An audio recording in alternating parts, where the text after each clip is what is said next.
nos Bibles dans 2 Samuel 15. 2 Samuel 15, nous allons lire verset 17 au verset 23. 2 Samuel chapitre 15, à partir du verset 17 au verset 23. 2 Samuel 15, 17, 23. On dit le roi sortit, c'est-à-dire du roi David, et tout le peuple le suivait. Il s'arrêtait à la dernière maison. Tous ses serviteurs, les Kérétiens et les Pélétiens, passaient à ses côtés. Et tous les gardiens, au nombre de 600 hommes venus de Gad à sa suite, passaient devant le roi. Le roi dit à Itaï de Gad, pourquoi viendrais-tu aussi avec nous? Retourne et reste avec le roi, car tu es étranger et même tu as été emmêlé de ton pays. Tu es arrivé hier et aujourd'hui je te ferai errer avec nous, ça et là. Quand je ne sais moi-même où je vais, retourne et amène tes frères avec toi. Que l'Éternel use avec toi de bonté et de fidélité. Itaï répondit au roi et dit, l'Éternel est vivant et mon Seigneur le roi est vivant. Au lieu où sera mon Seigneur le roi, soit pour mourir, soit pour vivre, là aussi sera ton serviteur. David dit alors à Itaï, va, passe. Et Itaï de Gad passa, avec tous ces gens et tous les enfants qui étaient avec lui. Toute la contrée était en larmes, et l'on poussait de grands cris. Au passage de tout le peuple, le roi passa le torrent de Cédron, et tout le peuple passa vis-à-vis du chemin qui mène au désert. Vous asseoir et que le Seigneur bénisse sa parole. Le paradis de Dieu n'est pas là où n'est pas le Christ. Le paradis de Dieu n'est pas là où n'est pas le Christ. En d'autres termes, le paradis de Dieu est là où on peut trouver le Christ. Mais notamment, on le voit, tout ce qu'il a institué. Parce qu'aujourd'hui, le Christ, quand on parle du Christ, nous devons comprendre ce qu'il a institué. L'Église qu'il a institué, le prophète qu'il a institué, la parole qu'il a instituée. Ok? C'est ça le Christ.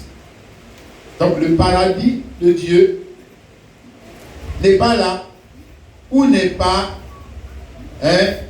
ce qui n'a pas été institué. Par Dieu.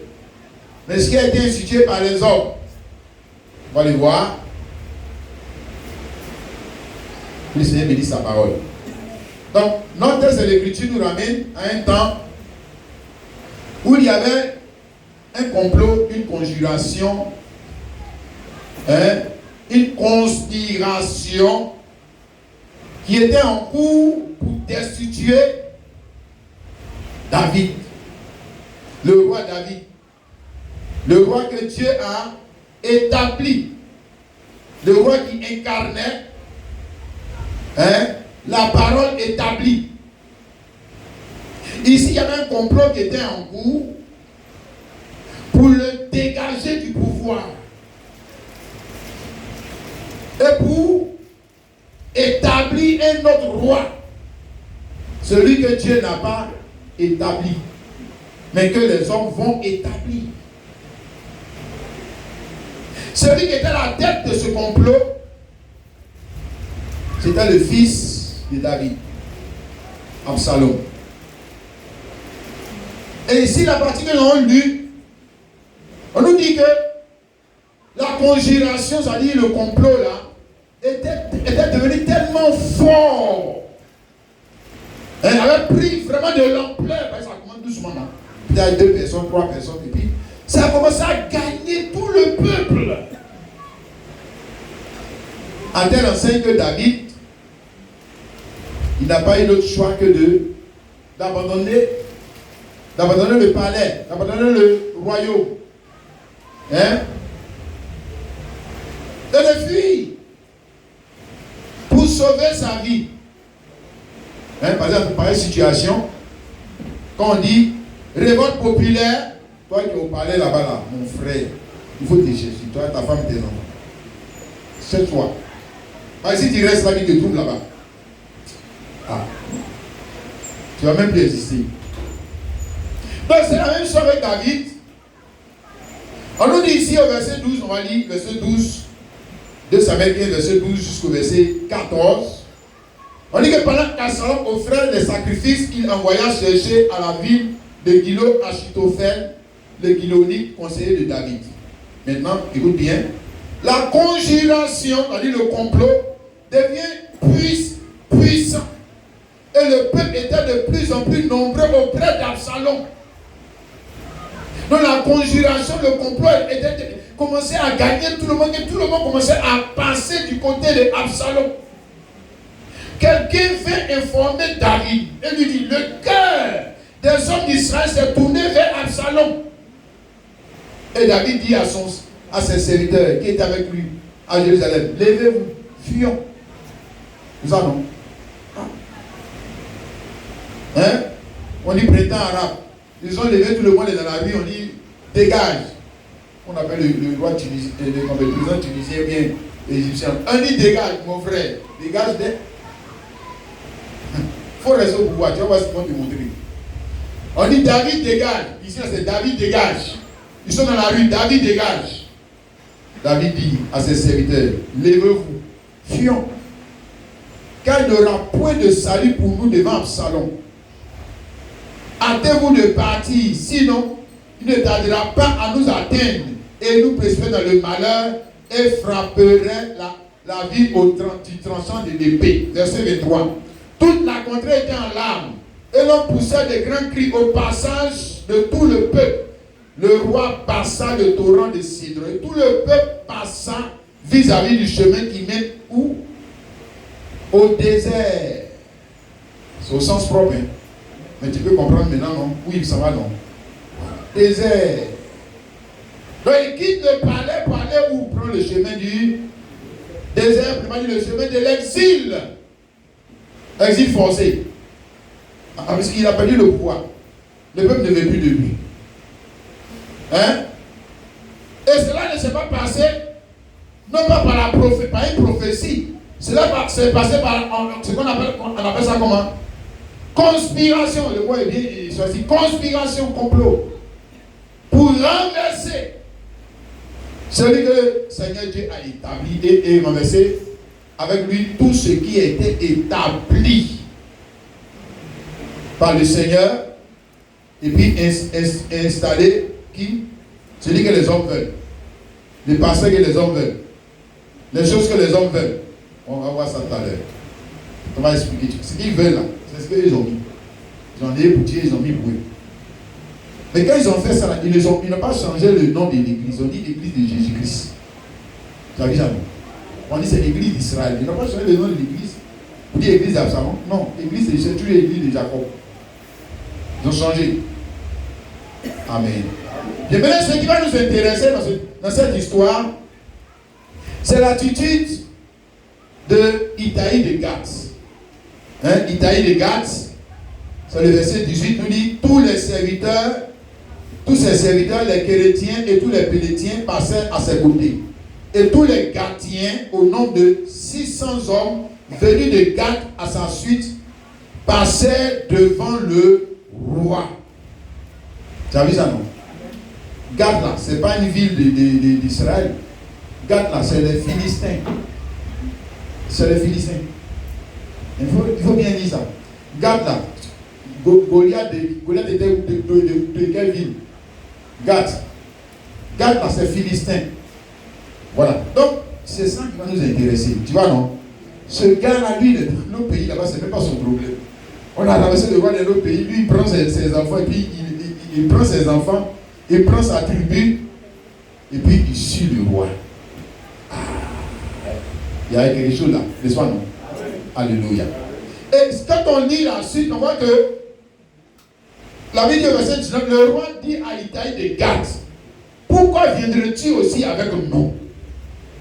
Retourne à avec le roi car tu es étranger. Mais tu as été amené de ton pays. Tu es arrivé hier et aujourd'hui je te ferai en RS avec nous. Ça et là, quand je ne sais moi-même où je vais, retourne. Amène tes frères avec toi, que l'Éternel use avec toi de bonté et de fidélité. Réponse de Itaïe de Gath. Itaïe répondit au roi et dit, l'Éternel est vivant et mon Seigneur le roi est vivant. Ou au lieu où sera mon Seigneur le roi, soit pour mourir, soit pour vivre. Il ne met pas vivre avant mourir. Hein. Il met mourir avant vivre. Hein? Dans le lieu où tu vas aller là, si tu te vas mourir, c'est que moi aussi, avec ma famille, nous aussi on veut aller mourir. Il met mourir avant vivre. Mais là, si tu te vas que tu vis, nous aussi, où tu vas vivre là? Où tu vas vivre là? Non, c'est là où nous aussi on veut vivre. Hein? Là où David cherchait à le persuader, n'est-ce pas? Mais retourne. Aïe. Parce que moi-même, je m'en vais là, je ne peux pas en exil, je ne sais pas où je m'en vais. Moi, je sais ça me sauver seulement. D'aller vivre dans la clandestinité. Peut-être dans la forêt, mais la Bible nous dit qu'il allait aller vivre dans le désert. Il a eu des gars. Non, ça va vivre dans le désert. Il dit, mais c'est pas un problème. Mais là où tu vas vivre, là, c'est là que nous aussi on va vivre. En d'autres termes, c'est-à-dire, regarde, moi, pour moi, tu es mon roi. Regarde, c'est ce que ça veut dire. Tu es mon roi. Le roi que ils ont mis là-bas, là, c'est pas mon roi. C'est toi qui es mon roi. Aïe, alléluia. Maintenant, tu es mon roi. Même si je n'ai pas à manger, tu es mon roi. Même si j'ai à manger, tu es mon roi. Même si on se va souffrir, mourir, c'est toi toujours mon roi. Peu importe ce qui va arriver, tu es mon roi. Jésus-Christ, même si je n'ai pas habillé, tu es mon roi. Jésus-Christ, même si on me charge de la maison, tu es toujours mon. C'est comme ça pour toi. Hein? Ah, tu as vu, non? Il t'a eu des gars. Le gars, il a la foi, n'est-ce pas? Il a la révélation. Alléluia. Et on va voir que Itaïe, c'est un étranger. David lui a dit, tu es un étranger. Ce n'est pas un Israélite. Tu es un étranger. Et l'étranger, on va voir que l'étranger, il a fait mieux que les Israélites. Ben, c'est les Israélites qui l'ont renversé David. Lui, ce n'est pas les étrangers qui ont renversé David. C'est les Israélites. C'est eux qui ont renversé David. Et puis un étranger. C'est qu'eux ne considèrent pas. L'étranger lui connaît sa valeur. Tu as vu ça, non? C'est que Israël lui ne connaît pas la Jésus-Christ. Nous on connaît. Amen. Oh, alléluia. C'est qu'eux ils ont crucifié et puis ils disent qu'eux ne veulent pas le roi là. Nous on dit on veut. Donnez-nous. Vous ne voulez pas, non? Donnez-nous le roi là. Nous on veut. Nous on veut le roi là. Vous ne voulez pas de ça, non? Alléluia. Aujourd'hui, la fin c'est la même chose. Amen et amen. D'accord. Donc nous voyons ici que l'Italie de Gath, il va lui aussi prendre le chemin de l'exil avec David et avec toute sa famille, sa tribu. Il est passé. On va aller. Amen. J'aime ce pasteur. C'est un pasteur, non? C'est un pasteur, non? Voilà. Ça, c'est un bon pasteur. Ça, c'est un bon pasteur. Pasteur qui a la révélation. Dans ces temps de la fin, beaucoup de pasteurs ne font pas ça. Beaucoup de pasteurs, ils restent là-bas où on a fait coup d'état là. Ils restent là-bas. Il reste là-bas. Il ne dit pas à sa femme, ses enfants, passez, on va partir. L'église, nous on ne reste pas là-bas. Ils ne font pas ça. Nous on va rester là-bas. Hein? Ça a l'air bien les gars, n'est-ce pas? Pour Isaïe de Gath, hein, il ne faisait plus bon vivre en Israël. C'est ça que ça veut dire. C'est s'il quitte avec David, il ne fait plus bon vivre en Israël. Il fait bon vivre en Israël quand c'est David qui est roi. Tu as vu ça, non? Il fait bon aller adorer en Israël quand c'est David qui est roi. Il fait bon d'aller faire pèlerin en Israël quand c'est David qui est roi. Mais si David n'est plus roi, puis Itaïe de Gath, c'est plus la peine, on va vivre là-bas. Il n'y a plus d'espoir là-bas. Il n'y a plus d'avenir là-bas. Alors que l'âge de Dieu est toujours là-bas. C'est David, ils ont chassé, ils n'ont pas pris là les deux parties. L'âge de Dieu est là-bas.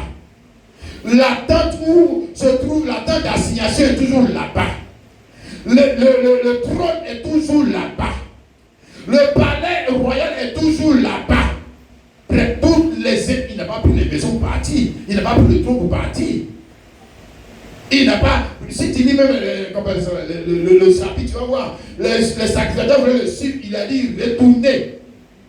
Tous ceux-là sont repartis. C'est lui David qui est parti. Il t'a dit les gars. Il dit que même si l'âge de Dieu est là-bas, moi je ne veux plus vivre là-bas. Amen. Même si l'âge de Dieu est là-bas, même si, ça dit, ils ont la forme. Mais dans le fond, ils ont pris une nation dirigée par Dieu. C'est fini. Dès lors qu'ils ont renversé ce que Dieu a institué, c'est fini. Tu as vu ça, non? Amen.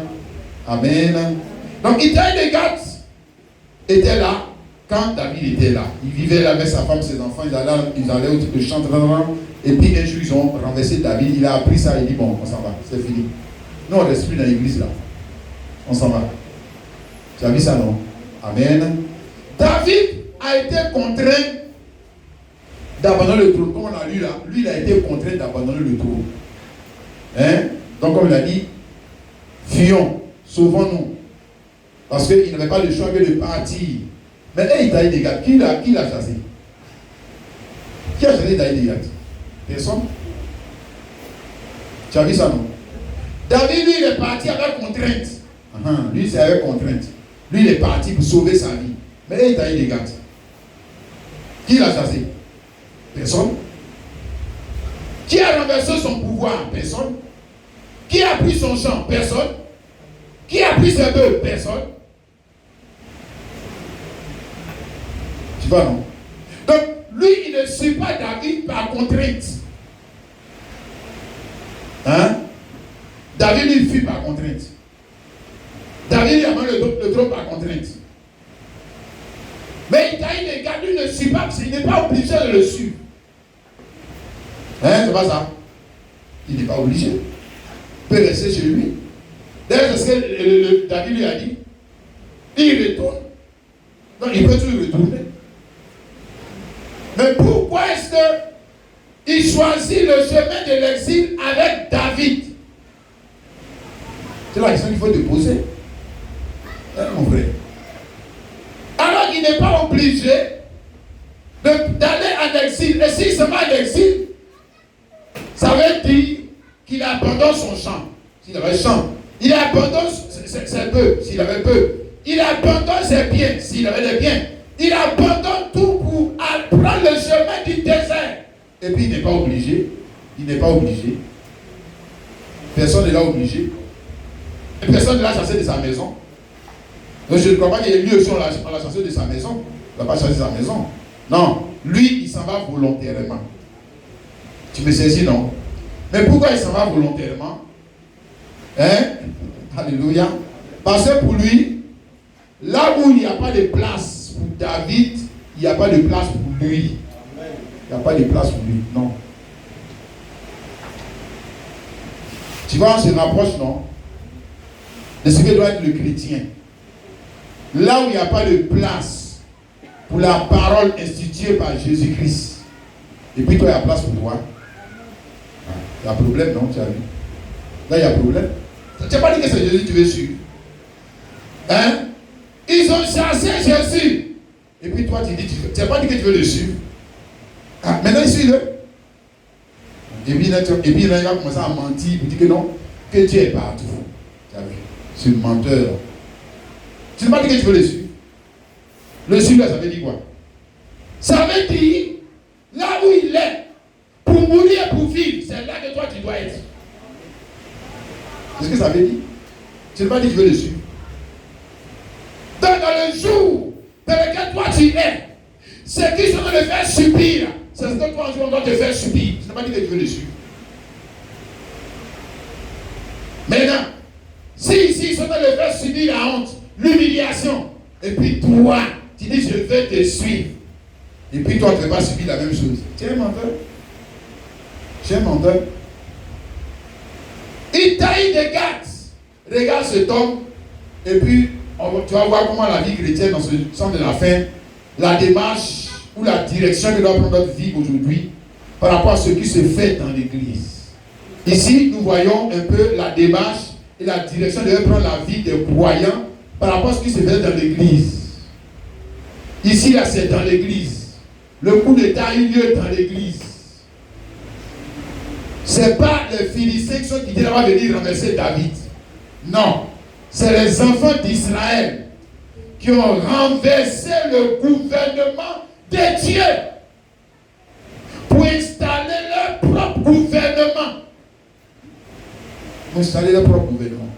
Je te dis, mon frère. C'est les enfants d'Israël, les chrétiens. Aujourd'hui, on va dire les chrétiens qui ont renversé, ce n'est pas les sorciers qui l'ont fait. Hein? Ce n'est pas les rosicruciens qui l'ont fait. Ce n'est pas les musulmans qui l'ont fait. Ce n'est pas les, je ne vais pas dire qu'ils ne sont pas antichrist, mais ceux qui sont les plus à craindre dans ce temps de la fin, c'est les chrétiens.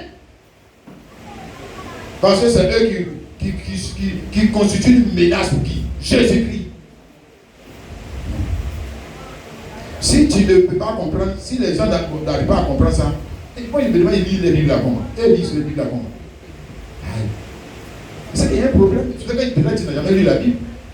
Alors si tu es quelqu'un, tu lis la Bible là, tu comprends qu'en réalité aujourd'hui là, ce dont on doit se méfier là, c'est les chrétiens. C'est les chrétiens. Laisse les sorciers. Ce n'est pas eux qui ont renversé. David qui renverse les institutions dans leur maison. Qui renverse les institutions? Ce sont les chrétiens qui ne veulent plus de l'autorité de la parole. Ce sont les chrétiens. Et les autres, la parole n'a jamais régné sur eux. Donc ils ne constituent pas une menace pour la parole. C'est les chrétiens. Peut-être on va dire ici, les juifs, à leur tête un autre juif, s'il vous plaît, qu'ils ont renversé le mariage que tu as institué. Ils ont renversé l'adoration que tu as instituée. Ils ont renversé. Parce qu'ils renversent David, ils renversent quoi? Et pourquoi il ne veut pas vivre là-bas? Et puis il suit David. Et ils vont appeler ça paradis de Dieu. Toujours paradis de Dieu. Terre promise. Terre promise sans Dieu. Votre terre, quelle terre promise sans Dieu? C'est quelle terre promise ça? Sans Dieu. Vous avez encore terre promise. Sans Dieu, vous avez encore un mariage. Sans Dieu, vous avez encore un foyer. Sans Dieu, vous avez quoi? Vous avez ce que vous-même vous avez institué. C'est tout. Vous n'avez pas le paradis. C'est tout. Et c'est ce que eux ont institué. Quel paradis? Mais le paradis, lui, est dans le désert. Le roi de Dieu était dans le désert. Mais c'est pour ça qu'il t'a déjà dit que bon, David, où tu vas être pour vivre ou pour mourir. Mais c'est là où il est parce qu'il sait où était le paradis. Lui, quand on dit paradis là, il sait que le paradis c'est l'endroit où Dieu est. C'est ça qu'on appelle paradis, mon frère. Si Dieu est l'enfer, je te répète, je te dis, si Dieu est l'enfer, c'est que moi, par contre, Daniel, tu iras en enfer. Tu vas dire Amen. Tu dis que non, on ne va pas en enfer. Si, je dis, si Dieu est en enfer, moi je vais en enfer. Oui. Est-ce que tu comprends pas? Si l'enfer c'est quoi? L'enfer c'est quoi? L'enfer c'est pas un lieu de tourment. C'est pas un lieu de tourment. Bon, ici là, David il ne vit pas de tourment. Il ne vit pas de tourment. On dit Dieu à l'enfer. Tu as dit que l'enfer c'est seulement un lieu comme ça. L'enfer là, nous tous on connaît ça de temps en temps. Si. On est dans le tourment à cause de la parole. Le tourment parce qu'on veut faire la volonté de Dieu. Il y a des choses là même là. Il y a des tristesses que tu connais, c'est parce que tu veux faire la parole de Dieu. Sinon, si tu veux être mamaillé comme les païens, tu ne vas pas connaître ces tristesses là. Quand même, toi aussi.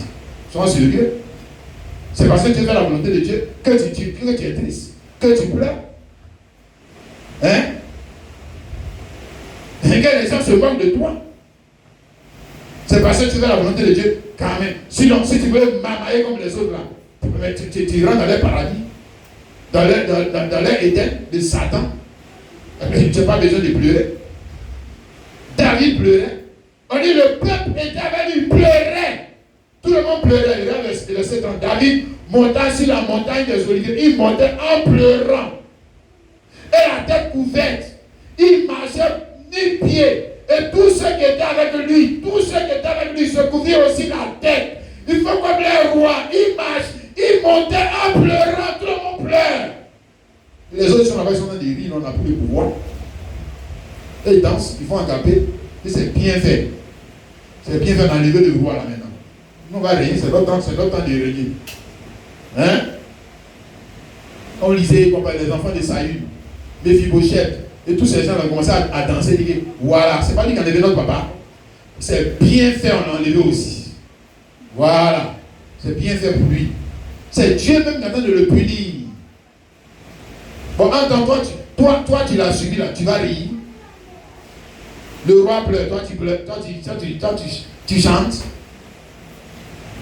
Dans ce temps de la fin, quel est le sentiment de Jésus-Christ vis-à-vis des coups d'État que nous sommes en train de faire dans nos églises et dans nos maisons? Il rit. Il rit. Il est content. Et même toi, si tu as le cœur de Jésus-Christ, quand tu vois ça, toi aussi tu ris. Tu ne pleures pas. Tu n'es pas attristé. Je sais que toi, tu n'es pas en train de le suivre. Ah, tu ne le suis pas, c'est pas vrai. C'est pour ça que tu n'as pas le même sentiment que lui. Si tu le suivais, tu allais connaître ce que Jésus ressent aujourd'hui. Parce que ce qu'ils sont en train de lui faire, c'est la même chose qu'on va te faire. Oui. Itaï a suivi. Il a connu l'humiliation, il a connu tout ça, il pleure. Tout le monde pleure. Mais il pleure parce que il pleure à cause du roi David, l'homme institué qui incarne les valeurs morales de Dieu sur la terre. Ils l'ont renversé et ils ont établi un bandit d'Absalom. Allez dire que c'est lui qui n'a qu'à être roi. À partir de lui, c'est fini. Non, on ne veut plus des choses comme ça. Hein? Il est toujours en train de prêcher sur nos habits. Les gens bien fait, on l'a enlevé. Maintenant, on a le pasteur qui lui, il est plus ouvert. Voilà. Un païen pasteur. Celui qui est votre roi, d'accord, suivez-le. Votre berger, suivez-le. Ah si, est-ce que les choses ont changé? Non. Pour nous autres qui connaissons la prophétie, on sait qu'on est dans la même situation.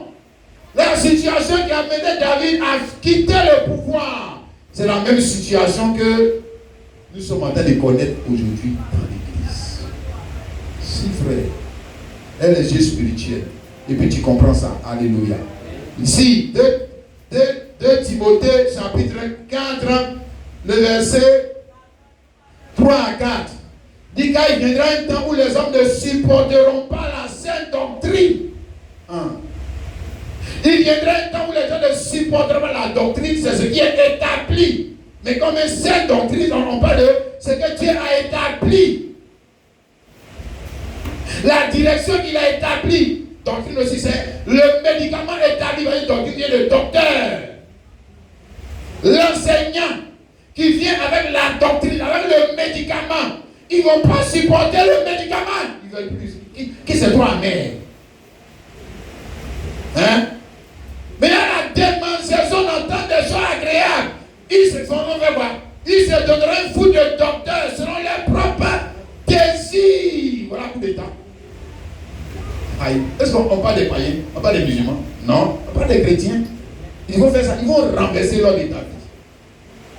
Ils vont renverser les institutions. Et ils vont établir d'autres institutions. Ils vont appeler ça du même nom. C'est toujours le même nom. C'est toujours le même nom. Mais la nature des institutions a changé. Ce n'est pas la même nature. Non. Avant, c'était pour Dieu. Maintenant, on est rentré dans les hommes. Ouais. C'est ça, non? Détournons l'oreille de la vérité. C'est toujours des fables. Hein? Les histoires imaginaires. C'est-à-dire une imagination humaine qui a pris le dessus sur la révélation. Et ils appellent ça foi. Ils appellent ça foi. Et ils appellent ça révélation. Foi. Hein? Nous on appelle ça superstition. Imagination humaine. Et ils appellent ça foi. Parce qu'ils ne connaissent pas le gouvernement de Dieu. Comment Dieu gouverne les hommes. Comment on dit Dieu. Quand on dit Dieu règne. Quand on dit Dieu règne. Mon frère, il règne par un gouvernement. Dans son gouvernement, si on dit Dieu règne. Royaume de Dieu, hein, ça veut dire que C'est une institution établie par Dieu. C'est là qu'on appelle royaume de Dieu. C'est que Dieu a établi là. Mais c'est des hommes. C'est des hommes. Dans le royaume de Dieu, au temps de David, le royaume de Dieu était incarné par un homme, David. Quand ils ont dégagé cet homme, ils ont mis eux-mêmes leur roi, leur homme qu'ils aiment, l'homme selon leur cœur, et non plus selon le cœur, le pasteur selon leur cœur, la prophétesse selon leur cœur. Et ils ont établi Absalom le roi. Frère, les sacrificateurs étaient toujours là, non? Si, on ne les a pas dégagés, ils sont toujours là. Hein? L'âge de Dieu est toujours là. La terre d'assignation est toujours là. Mais qu'est-ce qui n'est pas là? Qu'est-ce qui n'est plus là? Dieu n'est plus là. Hein? Maintenant, tu vois, quand tu vas dire que Dieu n'est plus là, tu vas dire non. Dieu est partout. Les caoux, là, ça c'est comme ça qu'il m'a parlé. Dieu est partout. Dieu est partout. Hein? Dieu est au désert. Mais il est au désert. Oui, puisque son moins au désert. Son prophète au désert. Son passé au désert. Son Christ au Dieu au désert. Si tu veux aller au paradis en ce temps-là, va au désert. Parce que le paradis au désert, tu as vu maintenant le paradoxe. Tu vas dire non, depuis quand le désert est paradis. Mais on t'a dit que le paradis là, c'est un endroit géographique. Le paradis, c'est là où Jésus est. Donc je t'ai dit, si Jésus est en enfer, moi quand je vais en enfer. Je t'ai dit la vérité. C'est que je vais couvrir pendant l'enfer. Pour moi, ce n'est pas une question de Dieu. C'est la personne qui m'intéresse.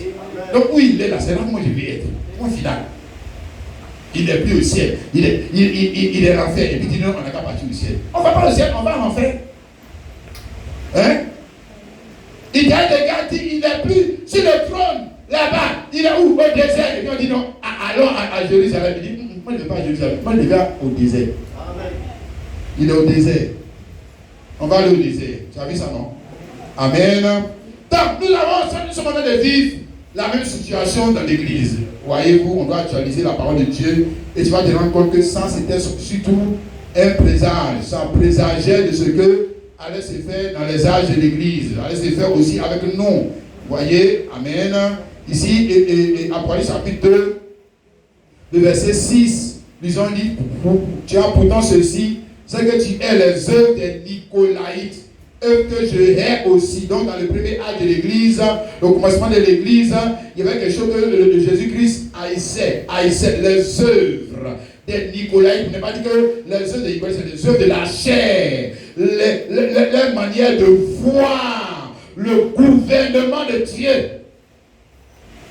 Donc Jésus dit que je n'aime pas ça, je n'aimais pas ça. Or, nous voyons que dans l'âge de l'église de Pergame, toujours Apocalypse 2, le verset 15, les œuvres sont données par une doctrine. De même, toi aussi, tu as des gens attachés par exemple à la doctrine. Hein, donc on est en train d'évoluer. Avant, c'était œuvre. La rébellion avait commencé comme ça. Ils ont commencé les rébellions. Contre qui? Jésus-Christ. Ils vont les dégager. Et puis après, il y a une doctrine. Doctrine, c'est ce qui est établi. La norme établie. Établie par qui? Normalement, c'est Dieu. Mais ici, on dit doctrine de Nicolas, ça veut dire établie par les hommes. Où? Frère, c'est pas dans le monde, c'est pas chez les musulmans. Église. Église. Mais pour établir pour eux, là, il faut qu'ils dégagent pour Jésus-Christ. Ils ont dégagé. Aïe. C'est établi. Donc les pensées humaines établies. La compréhension du mariage, la compréhension du baptême, la compréhension de tout chose établie par qui? Les hommes. Les hommes. Mon frère et ma soeur. Ensuite, là, l'église de Pergame, ça donne quoi? Mais, verset 20. Apocalypse 2, 20. Mais ce que j'ai contre toi, c'est que tu laisses la femme Jézabel qui se dit prophétesse enseigner séduire mes serviteurs pour qu'ils se livrent à l'impudicité qui m'a des biens sacrifiés aux idoles. Donc, dans l'église de Pergame, ça devient une institution religieuse. Jézabel, ce n'est pas Jézabel personne. Ça s'appelle personne morale. Elles sont religieuses. Elles sont religieuses qui va faire quoi? Mais qui va égarer les gens. Mais ça, on a tout dans l'église. On n'a pas quitté l'église. Hein. On est tout dans l'église. Mais dans l'église, on ne voit plus pour Dieu, on voit pour les hommes. Hein, mon frère? Maintenant, tu vois, non, c'est la question qu'il faut te poser aussi toi-même dans ta maison. Là, est-ce qu'on voit pour Dieu? Ou bien c'est pour toi on voit? Et l'église aussi, c'est ta maison. Tu as le pasteur dans ta maison.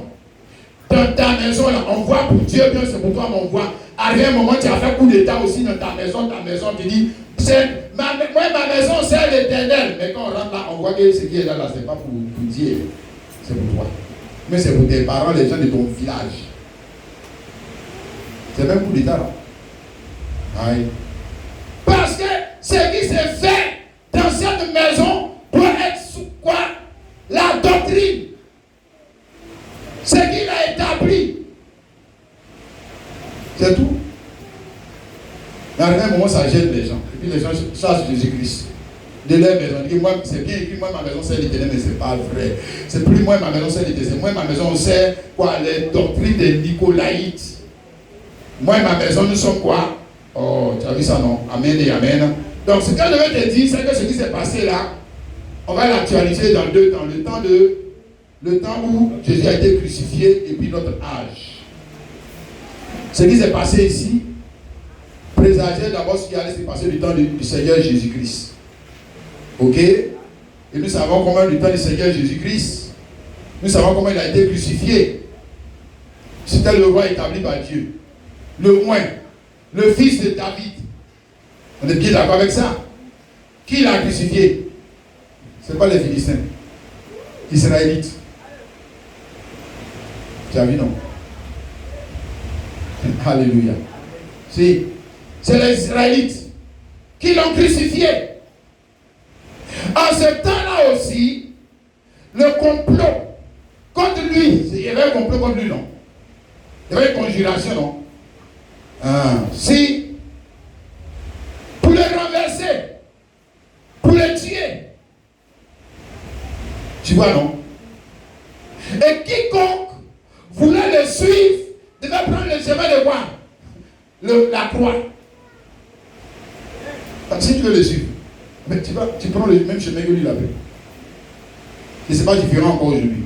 Mais regardons ici, dans Matthieu 27, le verset 20 à 25. Il a dit, les prétendants sacrificateurs, les anciens persuadaient la foule de demander Barabbas et de faire périr Jésus. Donc, les principaux sacrificateurs sont eux maintenant qui étaient derrière la révolte.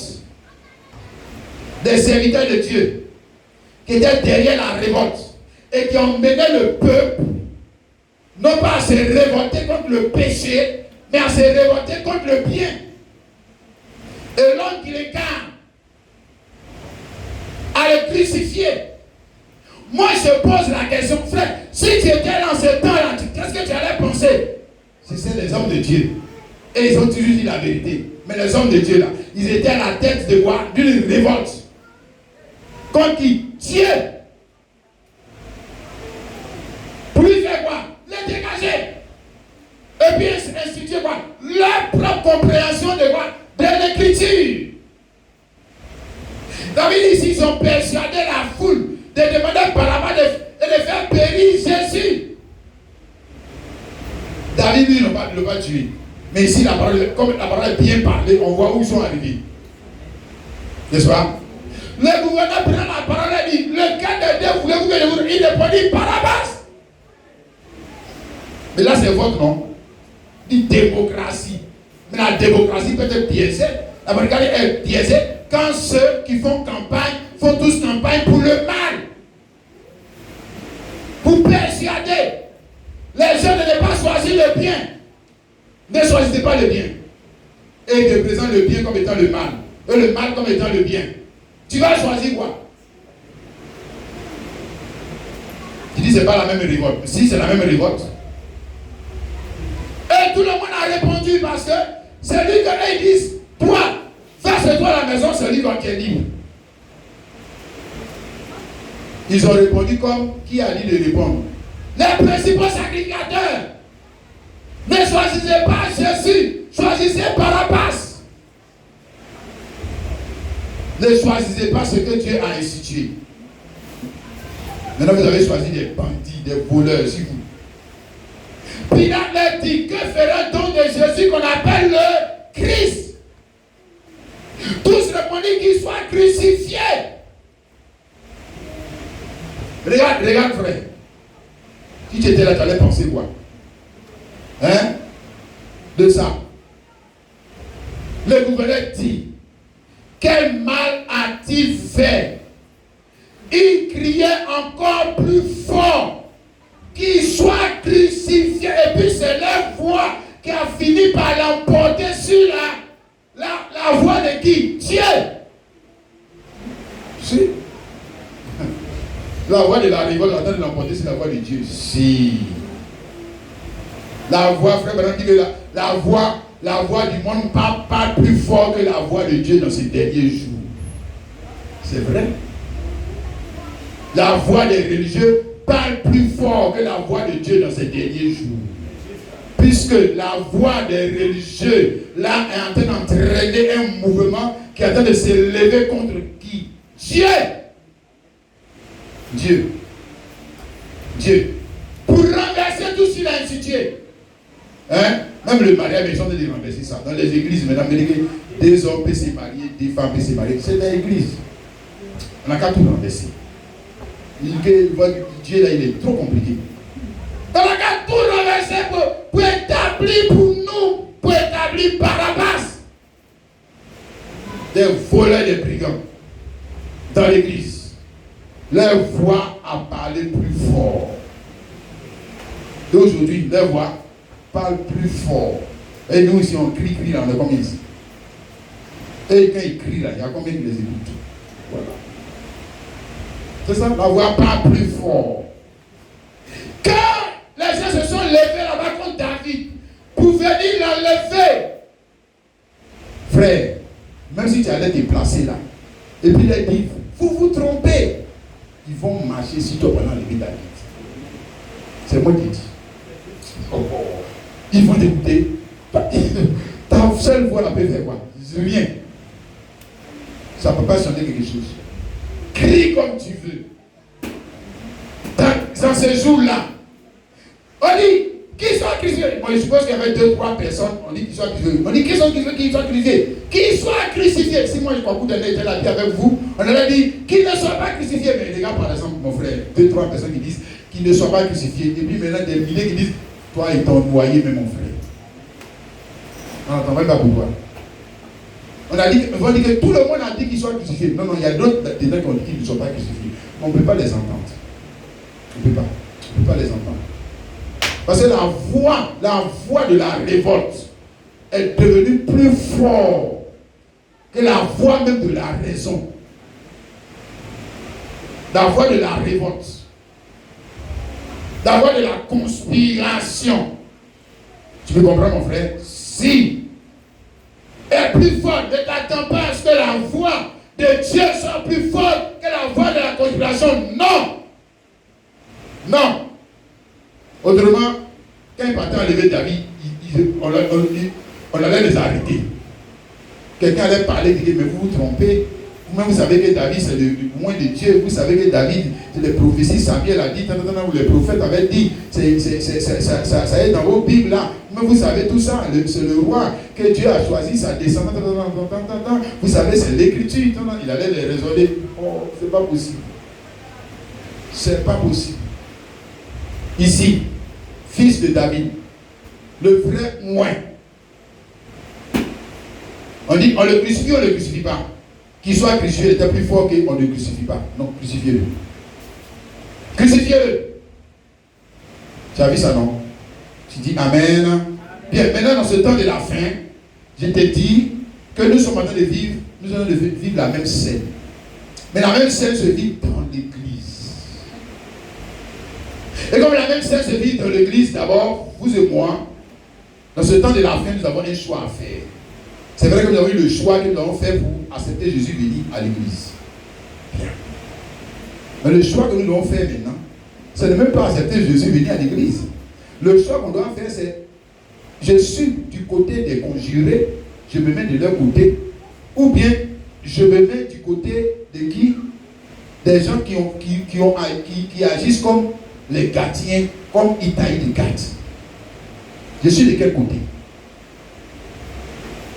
Voilà le choix qu'on doit faire. Je te dis, reviens même au texte initial, il y avait un choix à faire. On a vu celui que Itaï de Gath a fait. C'était un choix, on ne l'a pas obligé. Il pouvait rester là-bas et adorer Dieu. Comme beaucoup disent que moi, c'est pas moi, même si c'est femme pasteur, même si c'est si, les gens s'habillent mal, les gens préparent les messages. Moi, ce qui est sûr, moi, je faufile, je viens, j'adore mon Dieu, je m'en vais chez moi. Voilà. Il y a des groupes comme ça. Lui, il ne veut pas choisir. C'est pas vrai. Tu as déjà choisi. Tu as déjà choisi ton camp. Parce que tu dois, en ce temps de la fin, il y a un choix à faire entre Jésus et Barabbas. Il y a un choix à faire entre ce que Dieu a institué et ce que les hommes ont institué. Le choix à faire dans ta maison, le choix à faire dans ton foyer, le choix à faire dans tes affaires, le choix à faire dans ta vie, pas dire seulement dans les 4 murs ici. Le choix à faire, tu as le choix à faire. Mais je te dis que la voix des conjurés là, elle est plus puissante. Elle est plus puissante. À telle enseigne que tu crois que c'est eux qui ont raison. Ils sont beaucoup. Aïe, toi aussi. Pour renverser un roi comme David, tu crois que c'est 2-3 personnes qui vont les renverser? Bon, si même 2-3 personnes ont réussi à lui faire un coup d'état, mais le peuple va les dégager en 2-3 fois pour moi si le peuple n'est pas d'accord. Mais pourquoi ne pas dégager Absalom? Parce que tout le monde est d'accord. Même j'avais Jésus-Christ. Dis, choisissez Jésus par la base. Quand même, c'est un vote populaire. Si tout le monde est pour Jésus, ça c'est réglé ça. On ne va pas loin avec ça. Mais c'est pas que tout le monde n'est pas pour Jésus. Qu'est-ce qu'ils l'ont crucifié? C'est un choix qu'ils ont fait. Bon, toi aussi, en ce temps de la fin, tu dois choisir un Jésus et Barabbas, entre ce que Dieu a institué et ce que les hommes sont en train d'instituer. Et puis ils appellent ça toujours quand même, ne pas appeler ça Satan, Dieu. Ils appellent ça Dieu, Jésus-Christ. Ouais, c'est ça. Frère, Bible. Il prend Bible pour t'expliquer même ce qu'ils ont institué. Et le pire, c'est que leur voix est puissante. Leur voix a approuvé, le gouverneur, il a approuvé leur voix. Alors, amen. Le maire, il est d'accord avec ça. Voilà. Mais tu vois, la voix est puissante. Parce que c'est la voix du monde. Le monde aime ce qui est à lui. C'est pour ça que le monde aime cette voix.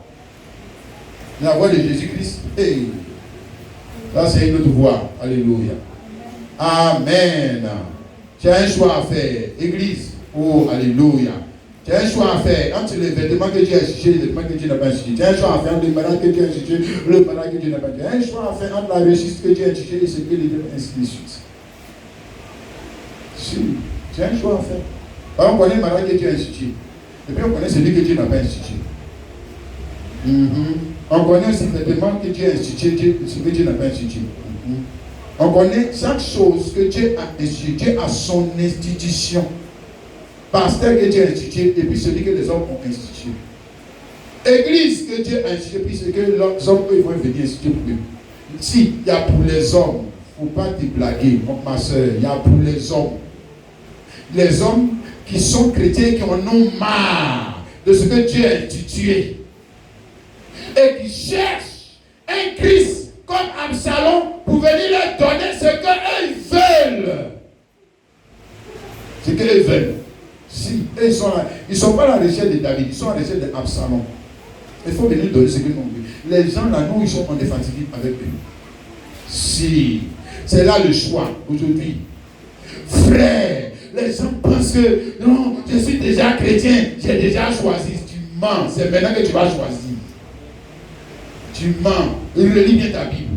C'est maintenant que tu vas choisir. Si tu veux, reviens au temps de Jésus-Christ. Les gens qui devaient choisir Jésus et Barnabas, on t'a dit que c'était les Égyptiens, des Cananéens et de ceux qui devaient choisir. C'était les enfants d'Israël. Ils priaient déjà, ils jetaient déjà, ils payaient 10. C'est eux qui devaient choisir. Je te dis, prends dans chaque âge. Ce n'est pas le monde. Ce sont les chrétiens qui doivent choisir. Et ils disent, ils ont choisi Jésus. D'accord, on va voir si vous avez choisi Jésus maintenant. Maintenant, Jésus, lui, il est en train de prendre le chemin de l'exil. Tu l'as choisi. Et il dit non, il ne va pas en exil. Tu n'as pas dit que tu avais Jésus. Prends le chemin de l'exil maintenant. Prends le chemin du désert. Ah, tu ne veux pas. Donc tu ne veux pas suivre Jésus. Donc depuis le début, tu n'avais pas encore choisi Jésus. Prends le chemin de la croix. Regarde ça. Non, c'est faux. Ça, c'est des confessions qui n'ont aucune valeur. C'est des confessions de tradition. C'est maintenant le choix. Oh, alléluia. Amen. Itaï de Gath a toujours dit que lui, c'est David qui est son roi. Et tous ont dit que c'est David qui est leur roi. Maintenant, on l'a dégagé. On va voir si c'est David qui est votre roi. On va voir. Hein? Il a déjà dit que moi, il a toujours dit que c'est David qui est mon roi. C'est même pas quelque chose qu'il va aller prier. Que Seigneur, ils ont enlevé ton roi. De faire quoi? Donne-moi une révélation. Quelle a fait des prières? Tu n'as pas dit que c'est lui qui est ton roi. Suis-le. Suis-le. Et là, il dit sans prier, hypocrite, menteur. Tu n'as pas dit que c'est lui qui est ton roi. Hein? Suis-le. Père Seigneur, je vais te suivre. Il dit, bon d'accord. Mon fils, je vais aller en exil. Suis-moi. Il dit, il ne veut pas. Menteur. Regarde, il a eu des gardes. Il pouvait rester, comme je t'ai dit, il pouvait rester avec les conjurés. Hein, il ne perdait pas sa maison. Il ne perdait pas son champ. Il ne perdait rien. Il ne perdait rien. Hein?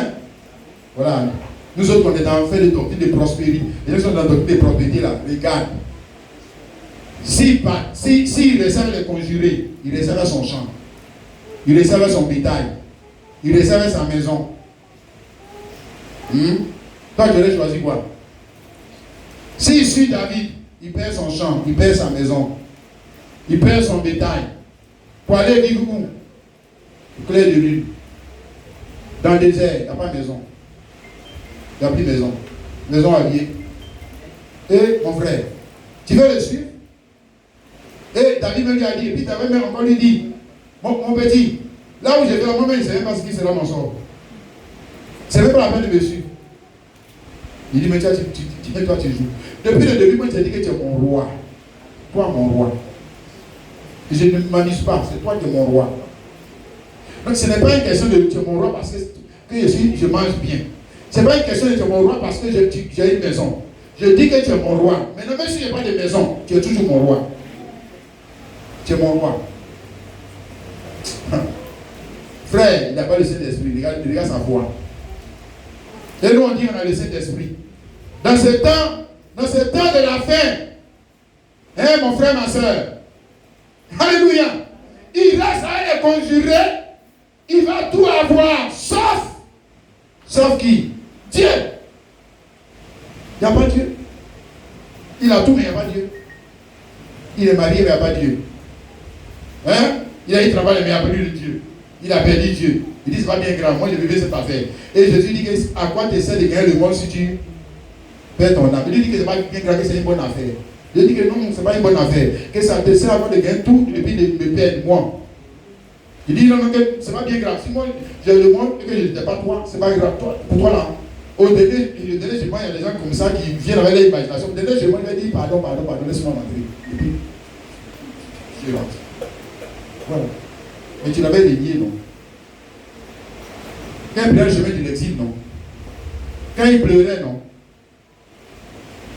Ah, tu as vu? Mais tu ne croyais pas qu'il allait revenir au pouvoir, non? Tu ne crois pas ça encore? Qu'il va revenir au pouvoir, non? Et quelqu'un va revenir au pouvoir, on va le voir, toi aussi tu vas régner avec lui, non? Et tu vas retrouver ta maison, tu vas retrouver ton champ, tu vas retrouver... Ah, tu as vu, non? Donc tu es un incrédule. Tu es un incrédule. Tu ne crois pas ça? Que le roi David qui s'en va là, il va revenir. Il va revenir prendre le pouvoir. Et quand il va revenir prendre le pouvoir, toi, si tu récupères ta maison, tu récupères ta maison. S'il y avait un rebelle qui était dans ma maison, monsieur, on est revenu au pouvoir, dégage ma maison. Oh, alléluia. Donc tu vois, mon frère, ma soeur, il t'a eu des gardes.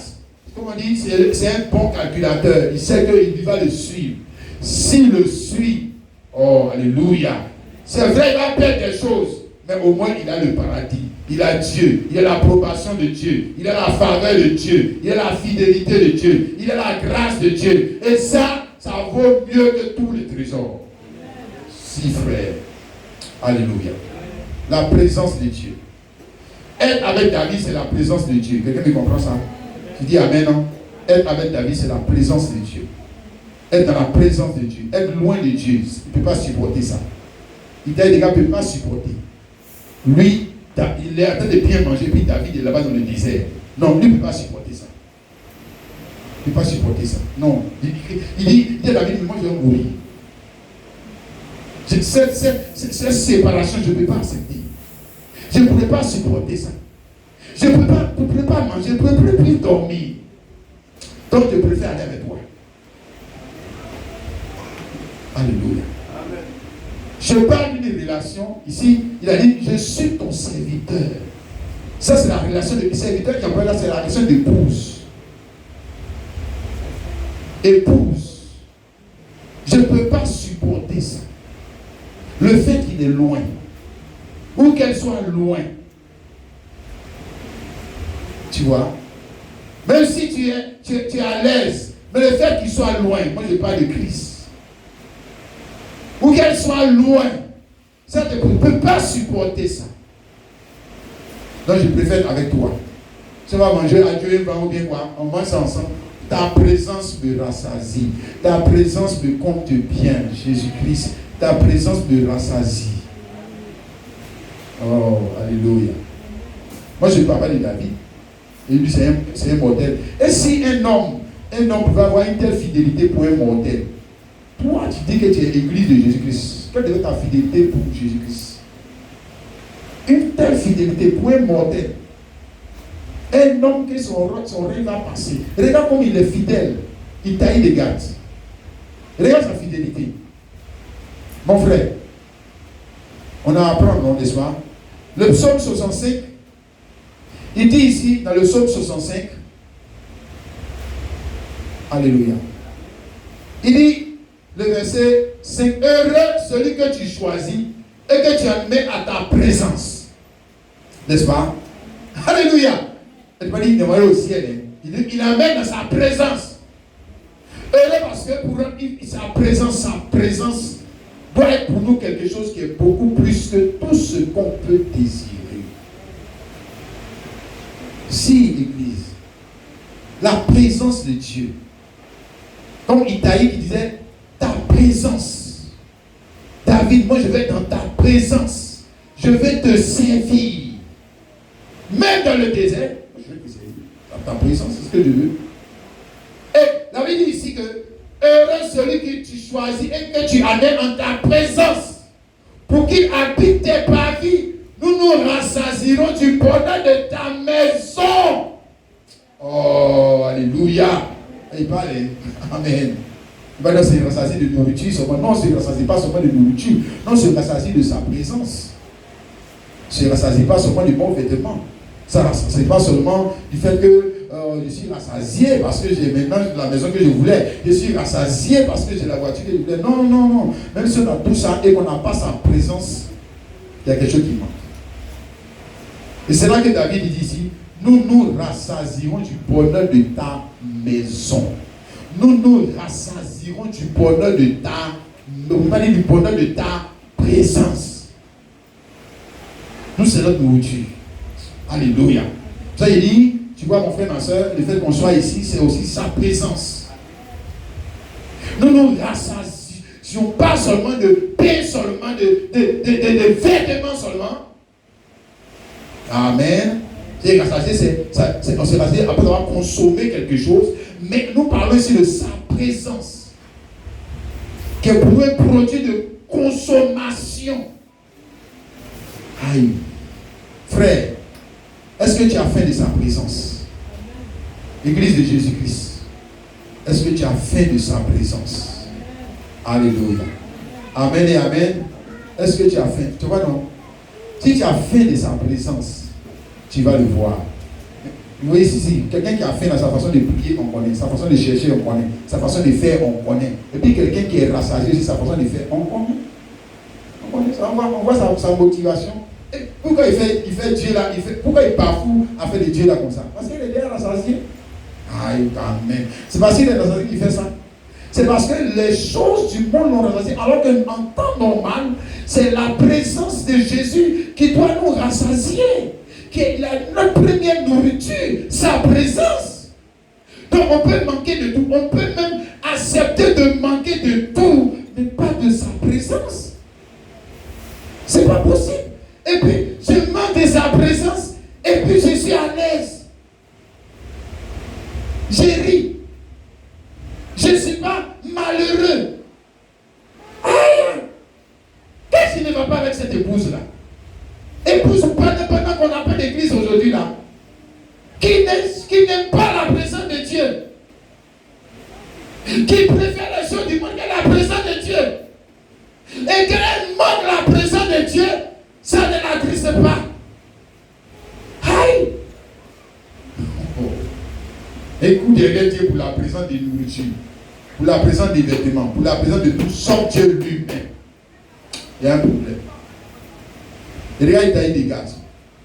Ma soeur, alléluia. Le bonheur de l'Italie des gaz, c'était quoi? C'était quoi? La présence de David. Le paradis de l'Italie des gaz, c'était quoi? La présence de David. La présence de David dans sa vie. Tu me comprends? Le bonheur d'Italie des gaz, ce n'était pas la présence de nourriture. Et puis s'il a laissé ça là-bas pour poursuivre David, ou désert. Et laisser le désert, on cultive la vie dans le désert. Il va manquer de nourriture, mais pas de David. Je peux accepter de manquer de nourriture, mais pas de David. Je peux accepter de manquer de maison, mais pas de David.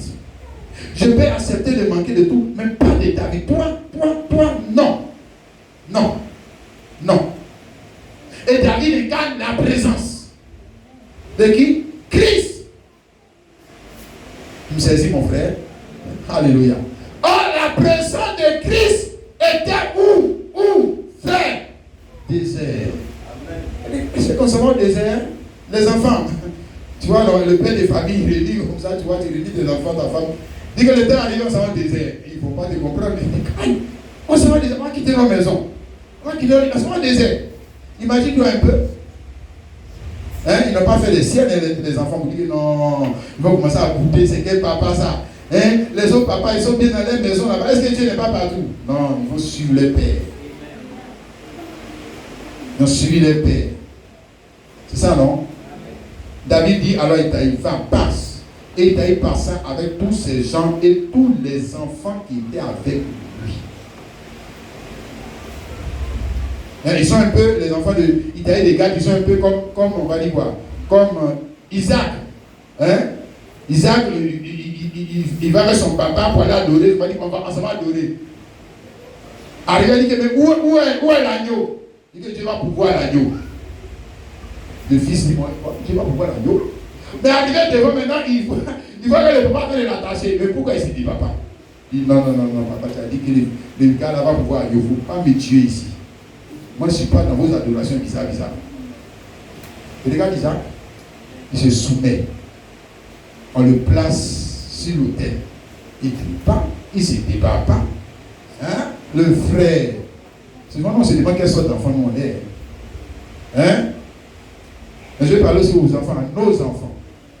À nos enfants. Il a difficulté à faire ce que leur père dit de faire. Alors que c'est le gouvernement de Dieu. C'est ça le gouvernement de Dieu. Quand on dit Dieu gouverne, c'est-à-dire qu'il y a un démembrement. Donc le père fait partie du gouvernement de Dieu. La mère fait partie du gouvernement de Dieu. Le pasteur fait partie du gouvernement de Dieu. On est d'accord? Dis Amen. Maintenant il dit allons au désert. Les enfants ça dit. On s'en va au désert. Pourquoi? Mais parce qu'il dit au désert. Dieu au désert. Alléluia. Où on peut le trouver aujourd'hui? Quelqu'un dit Amen. Amen. Tu as toujours été là où les gens ne peuvent pas s'attendre à lui. Hein. Si. Autant de Joseph. Où était Dieu? Le Dieu qu'il cherchait pour les lire l'écriture, il était où? Pour les lire le songe, il était où? En prison. Si, il était en prison. Pour trouver Dieu, il fallait aller en prison. C'est en prison qu'ils l'ont trouvé. Ils ne l'ont pas trouvé sur le trône de Pharaon. Ils ne l'ont pas trouvé dans les palais de Pharaon. Ils ne l'ont pas trouvé dans les pyramides de Pharaon. Ils l'ont trouvé en prison. Ah. Toi, tu seras allé en prison pour aller chercher Dieu. Pour aller chercher sa présence. Tu seras allé là-bas. Ton pasteur en théologie, il allait t'enseigner la théologie de la prison. Il a dit d'aller là-bas. Jamais. C'est un faux pasteur. Il dit, c'est où tu es. Hein? C'est un faux pasteur. Son raisonnement est un raisonnement logique du main de tous les païens. Là. Il ne connaît pas Dieu. Si les gens te disent, allons en prison. Le Dieu que tu cherches, il est en prison.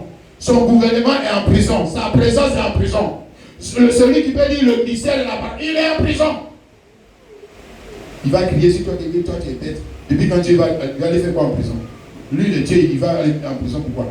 Si, mais justement, c'est pour confondre ton intelligence là. Qu'il est parti en prison. Alléluia. Il y a tellement de choses qu'on peut dire, non? N'est-ce pas, concernant cela, on peut parler de Moïse, comment Moïse est devenu esclave avec les enfants d'Israël. Pourquoi? Parce qu'il a vu que Dieu était où? Dieu était où? Lui-même était esclave. C'est là-bas. C'est là-bas qu'il faut partir. Voilà sa présence. Oh, alléluia. Et Shadrach, Meshach, Abednego. Où ils ont trouvé Dieu? Quand? Ils l'ont trouvé où? Dans la fournaise ardente. C'est là-bas qu'on doit aller pour le trouver. Si, c'est là-bas qu'il a donné rendez-vous à ses élus. C'est fidèle. Parce que les hypocrites, là, ils n'iront pas là-bas. Jamais. Ils vont rester dans les églises. Ils n'iront jamais là-bas. On leur a enseigné un faux Dieu. Le Dieu qu'on leur a montré là, c'est un faux Dieu. Un Dieu qui n'est pas capable de donner rendez-vous aux gens dans la fournaise ardente. C'est un faux Dieu. Ce n'est pas le vrai. Parce que où va-t-il faire le miracle? Mon frère, c'est dans le palais qu'il fait le miracle. Mais c'est dans la fournaise ardente qu'il fait le miracle. C'est dans le désert qu'il fait le miracle. C'est en prison qu'il fait le miracle.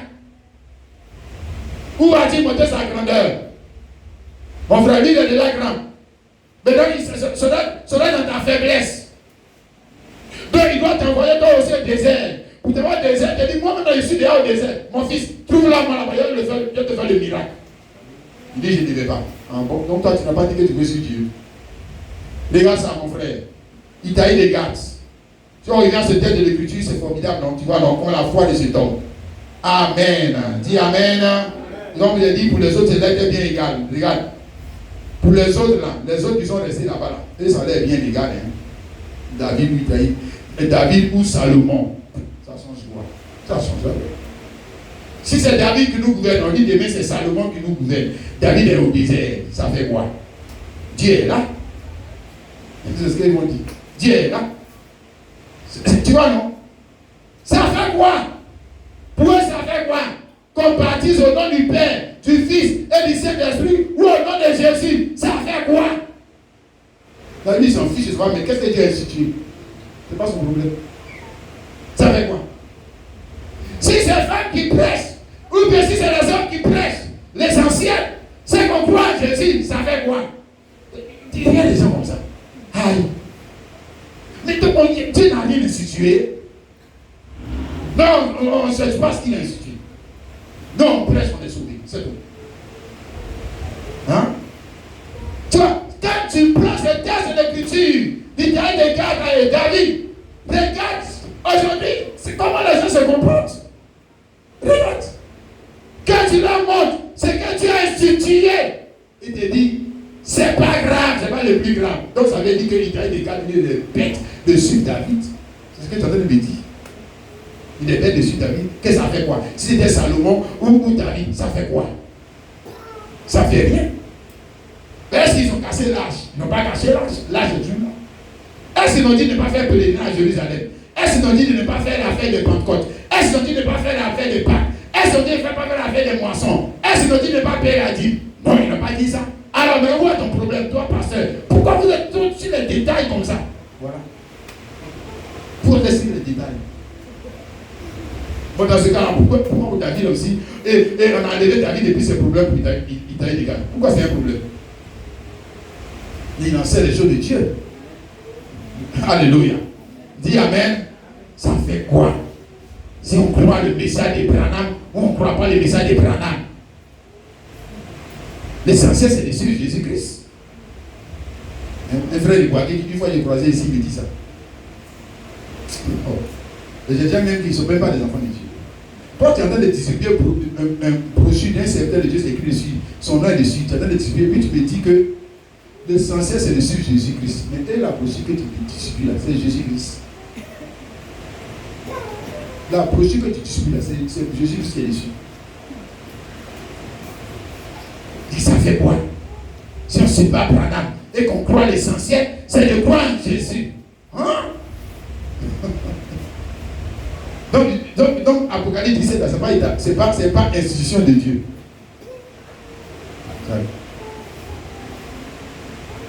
Donc baptiser au nom de Jésus-Christ, c'est pas l'institution de Dieu. On a un gros problème. Tu vois, mon frère? Amen. Dans l'église aujourd'hui. La conjuration contre la parole. Et les gens, même qui sont dans les églises, et qu'on les a baptisés au nom de Jésus, tu le vois, ils quittent l'église et de Jésus, ils se retrouvent dans l'église trinitaire. Aïe. Mais c'est quelle confusion ça? Et que tu vas lui demander, mais pourquoi c'est dans l'église trinitaire dit là-bas? Il dit non, l'essentiel, c'est de suivre Jésus. Aïe. Comment ça, l'essentiel, c'est de suivre Jésus? Donc Jésus n'a rien institué. Et si on a renversé ce que Jésus a institué, toi ça n'était fait ni chaud ni froid. C'est ce que tu es en train de me dire. La parole instituée, le mariage institué, le prophète institué. Si on le renverse pour être même prophète des hommes, toi ça ne te fait rien. Et toi tu dis que tu es un serviteur de Dieu. Ils sont en train de renverser les valeurs du royaume de Dieu. Et toi qui dis que tu es de Dieu, ça ne te fait rien. C'est que tu es un étranger. C'est que tu es un étranger. Tu as vu ça, mon frère? Amen.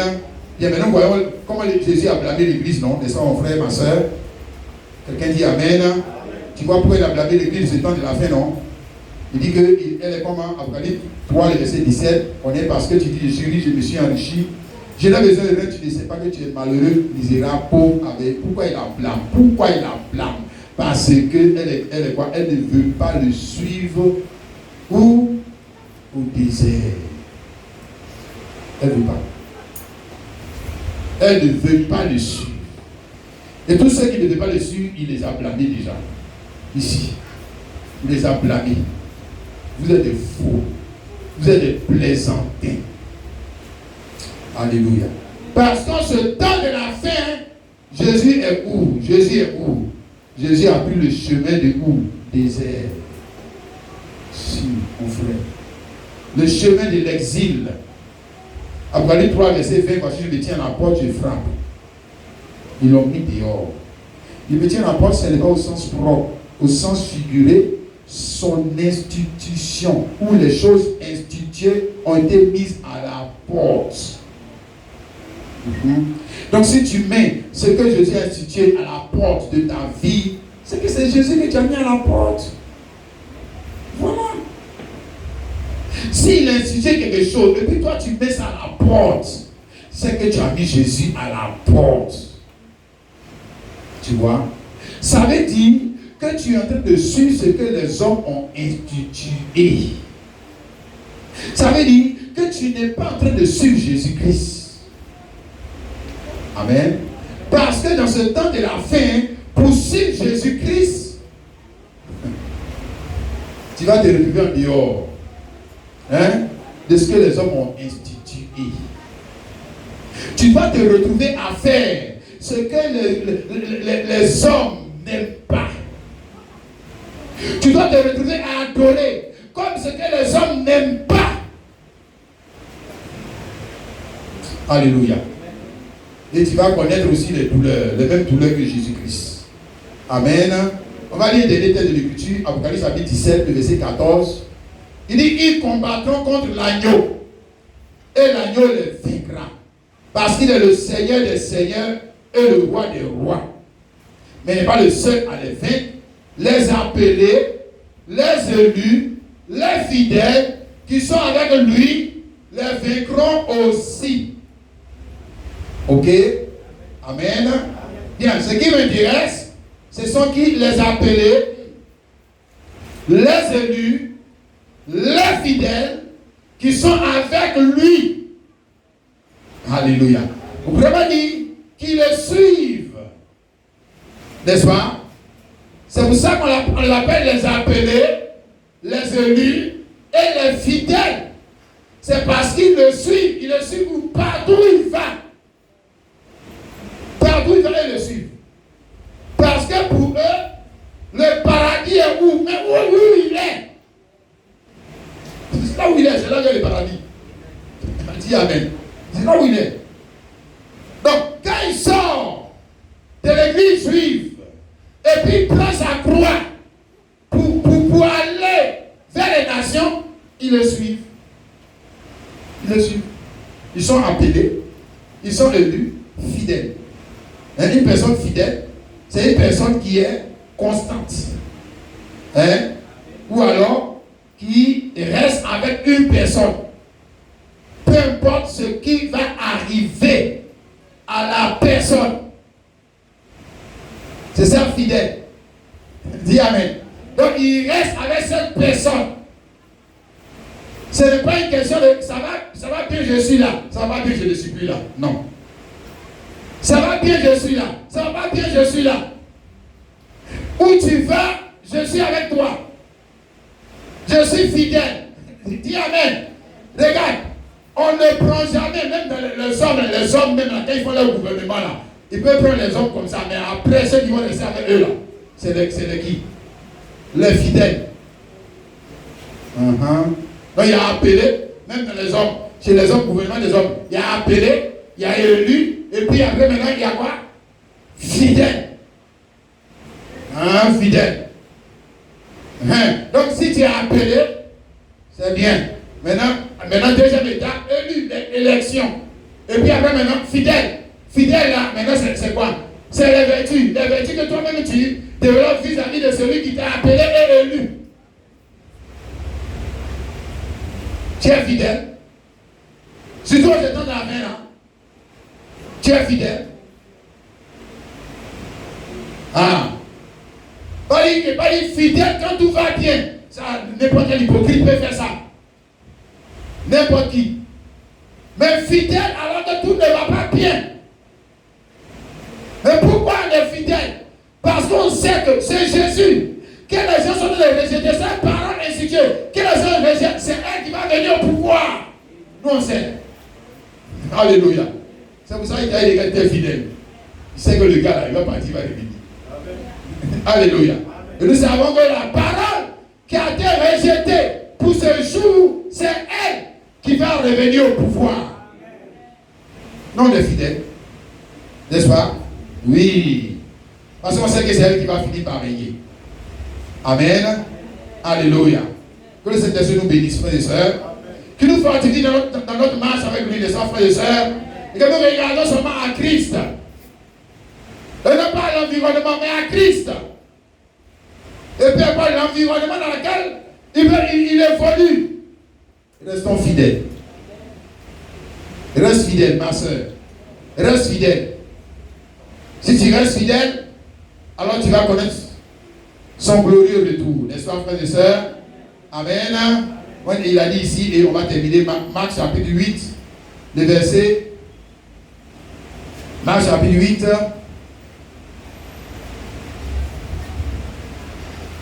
Le verset 38. car quiconque aura honte de moi et de mes paroles au milieu de sa génération adultère et pécheresse, le Fils de l'homme aussi aura honte de lui quand il viendra dans la gloire de son Père avec ses saints anges. Amen. Voilà, la gloire de son Père avec ses saints anges, n'est-ce pas? Les saints anges, là, c'est qui? Disons la gloire de son Père avec ses saints anges. Les anges, là, c'est qui? Ah, tu vois, non, ce n'est pas les anges célestes. Non. Et pas de l'église. Les saints anges, c'est l'église. Les anges, d'ailleurs, les anges de l'église, les anges de l'église de Laodicée, ce sont des hommes. Les anges des sept anges, c'est des hommes. Voilà, donc les saints anges, ceux qui reviennent avec lui dans la gloire. Alléluia. Pourquoi? Parce qu'ils l'ont suivi. N'est-ce pas? Et nous voulons le suivre. Tu es de ceux-là, ma soeur, mon frère? Si tu n'as pas encore pris cette décision, tu peux la prendre aujourd'hui, ce matin. Dis, Seigneur Jésus, moi je veux te suivre. Tu ne vas pas dire que tu veux venir à l'église. Non, je veux te suivre. Je veux te suivre maintenant. Alléluia. Et quoi que ce soit qui va arriver dans le chemin, mais moi je veux connaître ce que toi tu es en train de connaître. C'est ça l'épouse, n'est-ce pas? Parce que l'épouse, elle doit vivre ce que son époux a connu dans le temps. Elle ne peut pas être une épouse. Son corps. Hein, tu vois, non? Et puis moi j'ai mal à la tête et puis le reste de mon corps est content. Hein? J'ai mal au pied et puis le reste de mon corps est content. C'est absurde. Non. Parce que si elle est son corps, elle doit connaître ce que lui connaît aujourd'hui. Alléluia. Alors tu vas te tenir debout, ma soeur, mon frère. Et nous allons chanter ce chant. Le 113, Jésus doit-il porter sa croix tout seul et le reste du monde